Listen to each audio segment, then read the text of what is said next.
얼마 전에 파혼을 했는데 사실 아직도 잘 실감이 나지를 않아요. 연애를 처음 시작하기 전부터 한참 둘이 사이좋게 연애할 때, 그리고 최근 결혼 이야기 보고 가며 준비하던 몇 개월 되지 않는 시간 동안 결혼 상대였던 남자친구와는 사소한 다툼 한 번 없었거든요.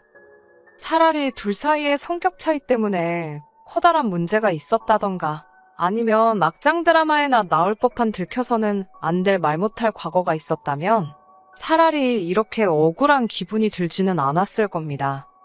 사람을 얼마나 우습게 봤으면 결혼을 한다는 이유만으로 저뿐만 아니라 제 가족까지 호구처럼 대할 수 있을까요?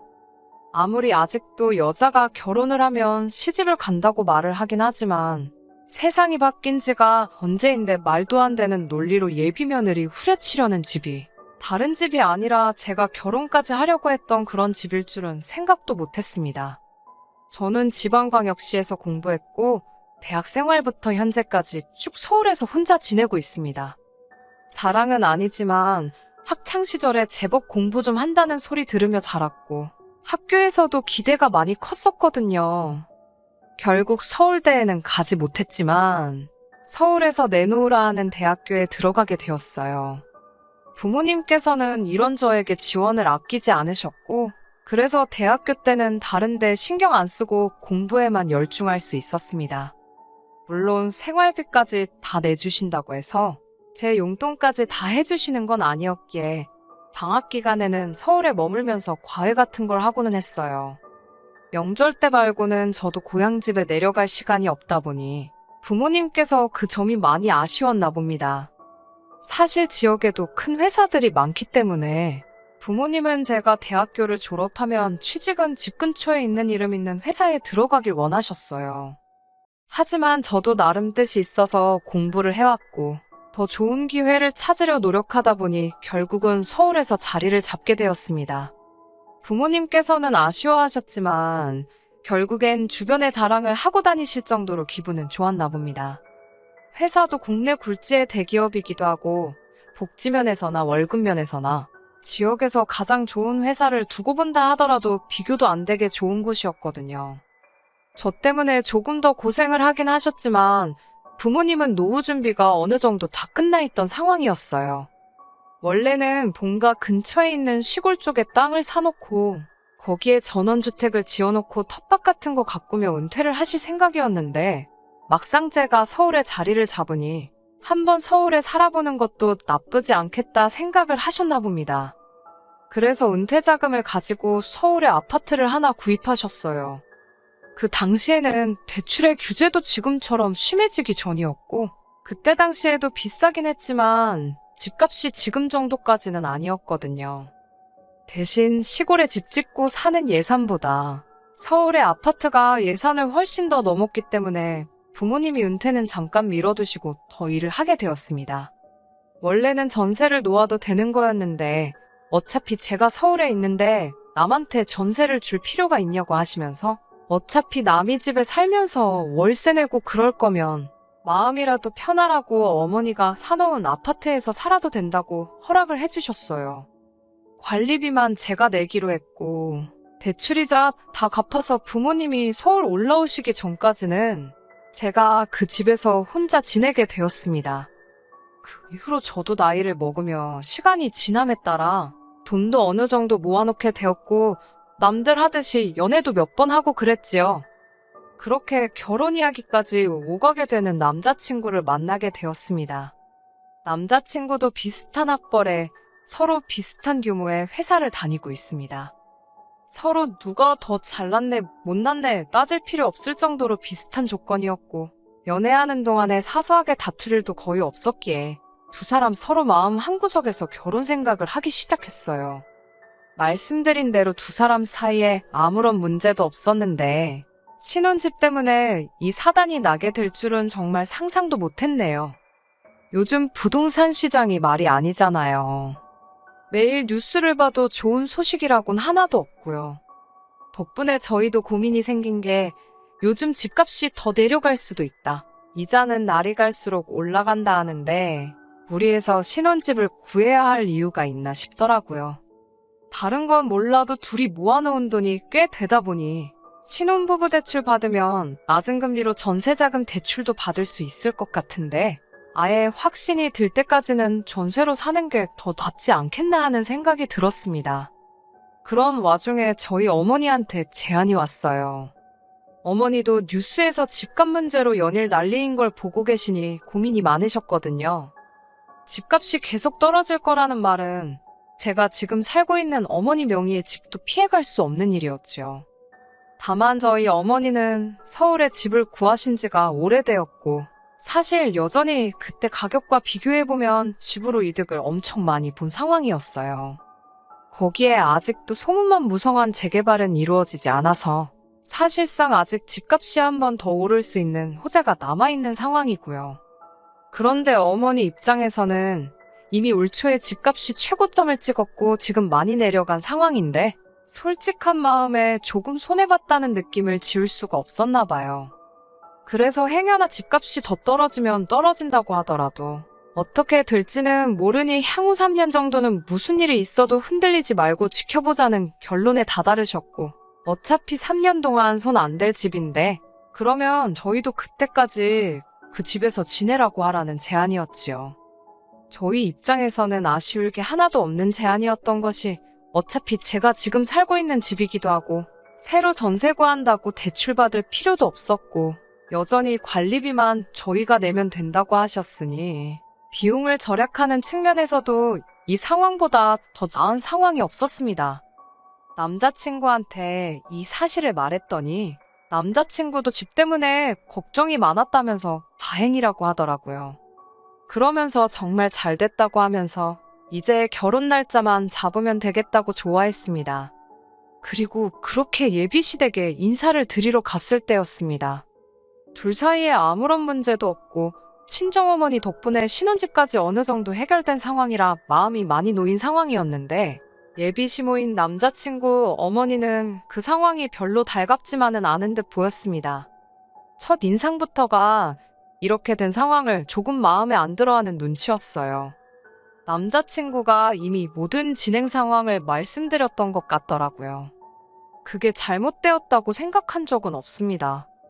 다른 사람도 아니고 예비시모인데 저희 집에서 한 3년 정도 살 집을 내어주시기로 했다는 것 정도는 당연히 말할 수 있는 상황이라고 생각합니다. 그리고 이러나 저러나 현재 상황에는 제가 집을 어느 정도는 해결한 게 있으니 예비시댁 쪽에서는 어떤 걸 해야 할지 알아서 준비를 해야 할 수도 있는 상황이라고 생각했으니까요. 그런데 그걸 가지고 예비시어머니가 저한테 머리를 조아리면 엎죽 엎드릴 필요까지는 당연히 없다고 생각했지만 적어도 이 상황을 마음에 안 들어 할 거라고는 생각도 하지 못했습니다. 예비시어머니는 당신이 곰곰이 생각해봤는데 이런저런 게 조금 마음에 안 든다는 식으로 말을 꺼내더라고요. 당장 뾰족한 수도 없는데 뭐가 그렇게 문제인가 싶어서 어떤 점이 마음에 안 드시냐 단도직입적으로 물어봤습니다. 저만 무조건 옳은 게 아닐 수도 있으니 예비시모의 의견 한번 들어보고 조율할 수 있는 부분은 당연히 조율을 하는 게 맞다고 생각을 했었으니 말이지요. 첫 번째로는 지금 제가 살고 있는 저희가 살게 될 집이 남자친구 회사에서 너무 멀다는 거였습니다.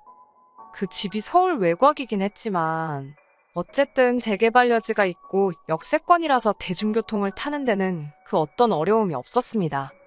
그런데 대중교통이 얼마나 잘 돼 있는 게 문제가 아니라는 거예요. 거리가 너무 멀어서 고생이라는 겁니다. 정작 남자친구 본인은 제가 어디서 사는지는 이미 알고 있었고 그 집에서 신혼살림 차려서 시작할 수 있다고 전했을 때 잘 됐다고 좋아했었거든요. 남자친구한테는 아무 문제 없는 거리인데 을 해줘도 거리가 그렇게 먼 곳을 해주셨냐며 마음에 안 든다는 식으로 나오시는데 저라고 사람인데 당연히 그게 기분이 좋을 수가 없었습니다. 오히려 들었던 느낌은 어떤 이유 때문에 그러는 건지는 모르겠지만 예비시댁 쪽에서 저를 그렇게 반기는 듯한 느낌이 들지는 않았지요. 저한테는 예비신우가 되는 남자친구의 누나도 그날 자리에 같이 있었는데 그때는 예비신우의 그 말이 그런 꿍꿍이 속이 있어서 그런 거라고는 생각도 하지 못했습니다.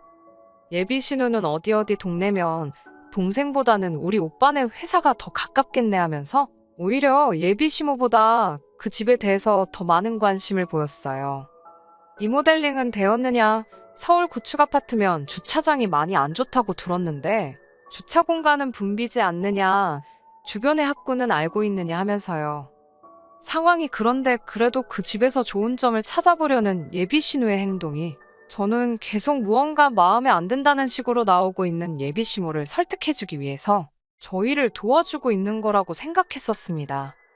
아무튼 그게 예비 시모, 예비 신우와 처음 만나게 된 날이었는데 그 전까지는 남자친구랑 연애하면서도 단 한 번도 만나는 자리를 가지려고 한 적 없었던 예비 신우가 그 날을 기점으로 이따금씩 형식적인 안부 인사 정도를 나누는 사이가 되었습니다. 사실 그때까지만 해도 예비 신우가 저랑 잘 지내려고 하는 게 앞으로는 신우올케 사이로 지내게 될 저랑 가까워지기 위해서 그러는 거라고 생각을 했었습니다. 양가 상견례는 하지 않았지만 이미 양가에 서로 인사를 시켰던지라 그때부턴 남자친구와 데이트를 하면서도 스드메같이 저희가 간단하게 알아볼 것들은 미리 알아보고 있었습니다. 그런데 언젠가부터 남자친구가 무언가 저한테 말을 꺼내려고 하다 말고 표정도 어두워 보이는 게 뭔가 전하고 싶은 이야기가 있어서 저러는 건가 하는 느낌을 받았어요. 왜 그러냐고 제가 단도직입적으로 물어봤는데 딱히 아무것도 아니라고 대답만 회피하더라고요. 사실 이때부터 조금씩 안 좋은 촉이 오기 시작했습니다. 아니나 다를까 남자친구가 그렇게 행동하게 된 이후부터 예비 신우가 저한테 잘하려고 했던 이유, 시어머니가 뭔가 탐탁치 않아 한다는 것까지 전부 한 번에 알게 되었습니다. 예비 시어머니가 급하게 나눌 이야기가 있으니 자리 좀 만들어 보라고 했던 그날에 자리에 나가기도 전인데 왠지 안 좋은 촉이 들기 시작했었거든요. 급하게 나눌 이야기라던가 기니 할 이야기라던가 제 인생에 있어서 그런 식으로 시작된 자리에서 좋은 이야기가 나왔던 적이 한 번도 없었기에 당연히 무슨 일이 있어도 있겠다라는 생각을 해서 그런지 어느 정도 마음의 준비는 할 수 있었습니다. 나간 자리에서 계획에도 없던 예비 신우가 예비 시모와 같이 있는 모습, 그리고 남자친구가 그동안 데이트하면서 보여줬던 안 좋은 표정을 한자리에서 제 눈으로 직접 보니 안 좋은 예감은 거의 확신으로 바뀌게 되었습니다. 제가 도착해서 자리에 앉았는데도 한참 동안 아무도 말을 꺼내지 않고 어색함만 잔뜩 돌더라고요. 매도 빨리 맞는 게 낫다는 생각에 무슨 일로 자리를 만드셨냐 물었더니 예비 신우가 바로 본론으로 넘어가더라고요. 제가 지금 살고 있는 어머니 명의의 집에다가 신혼살림을 차리기로 들었다고요. 거기까지야 저도 이미 밝혔던 사실이니 그렇다고 대답했습니다. 그런데 대뜸 신우가 그 집에서 자기들이 지내면 안 되겠냐고 하는 겁니다. 그게 무슨 소리냐고 대본에 대답을 했지요. 그러니 신우가 하는 말은 어차피 그 집이 제 집도 아니고 고쳐서 사는 것도 아니고 3년 후에 비워줘야 한다고 들었는데 누가 들어가 살든 그게 뭐가 중요하냐고 하더라고요. 신우 남편이 다니는 회사가 그 집에서 가깝다고 거리가 먼 저희가 그 집에 들어가는 것보다 자기들이 들어가서 사는 게 오히려 이득이라고 하는 겁니다. 그러면서 첫째도 조금 있으면 초등학생이 되는데 그 동네가 서울에서는 학군도 나쁜 편이 아니다 보니 주변에 학원가도 괜찮게 있어서 애들 교육하는데도 지금 예비 신우가 사는 곳보다 그쪽으로 가서 사는 편이 자기들한테 이득이라고 하더라고요. 어이가 없어서 누가 들어가 살고 말고가 왜 안 중요하냐고. 그리고 그건 신우가 이득인 거지. 제가 이득을 보는 게 뭐가 있냐고 했어요. 지금이야 제가 살고 있는 집이고 결혼 후에도 제가 살게 될 테니까 저희 부모님께서 무상으로 살라고 허락을 해주신 거지. 구태여 다른 사람이 살게 할 거면 새를 놓지 뭐하러 그러시겠냐고요.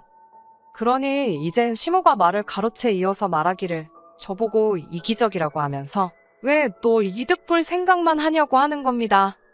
이제 한 식구가 될 텐데 저 혼자만의 이득을 생각할 게 아니고 가족 전체가 볼 이득에 대해서 생각을 해야 한다는 거예요. 그래서 100번 양보해서 신우가 살게 된다고 해도 우리 신혼집으로 쓰게 될 집에 신우가 들어가 산다면 우리는 당장 어디 가서 지내야 하냐 했습니다. 그러니 예비 시모는 단 1초도 고민하지 않고 그게 뭐가 어려운 문제냐면서 결혼하면 저 혼자만 짐 싸서 예비 시댁으로 들어오면 되는 거 아니냐 하더군요. 세상에 어떤 모자란 여자가 친정어머니 명의로 된 집을 신우한테 양보해주고 정작 본인은 남편 출퇴근하기 편하라는 이유로 시부모 살고 있는 집에 들어가 살겠나요? 더 돌려 말할 것도 없고 해서 이 말 그대로 전해주면서 저는 싫다고 했습니다. 예비 신우한테도 반대의 경우라면 언니는 언니네 시댁 들어가서 살 거냐고 물어보니 자기는 기꺼이 그러겠다고 하더라고요. 막상 실제로 그렇게 되면 그럴 생각 일도 없으면서 어떻게든 이득을 보려고 저러는 게 참 가증스럽기까지 했습니다. 남자친구는 일이 이렇게 진행될 걸 꽤나 오래전부터 알고 있었던 것 같아요. 그냥 똥 씹은 표정으로 아무 말도 못하고 허수아비 마냥 가만히 앉아있더라고요. 예비 시모가 말을 꺼내길 요즘 뉴스 안 보냐고 하면서 부동산 시장 다 망했다고, 저나 저희 부모님이 왜 그렇게 그 집에 집착을 하는지 모르겠다고 하는 겁니다. 어차피 내놔도 잘 나가지도 않는 집인데 그냥 가족끼리 양보한다 생각하고 살게 해주면 어디가 덧나냐고 하는 거예요.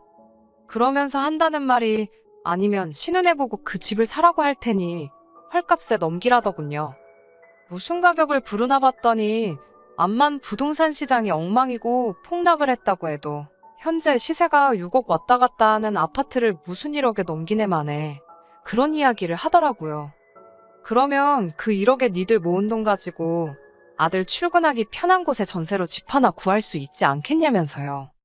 그리고 이제 결혼할 사이인데 저랑 저희 부모님이 그 집 하나만 양보하면 제가 예비 시모와 신우한테 점수 하나는 톡톡히 따고 들어가는 것 아니겠냐고, 미리미리 점수 좀 따고 결혼 생활 시집해도 되는 거 아니냐고 하더라고요. 말하는 것부터가 어이가 없더라고요. 앞으로 3년간은 부동산 시장이나 이자 걱정 없이 신혼생활 시작할 수 있게 된 이 상황을 예비 시모는 마치 제가 신혼집을 해오는 걸로 생각하고 있나 보더라고요.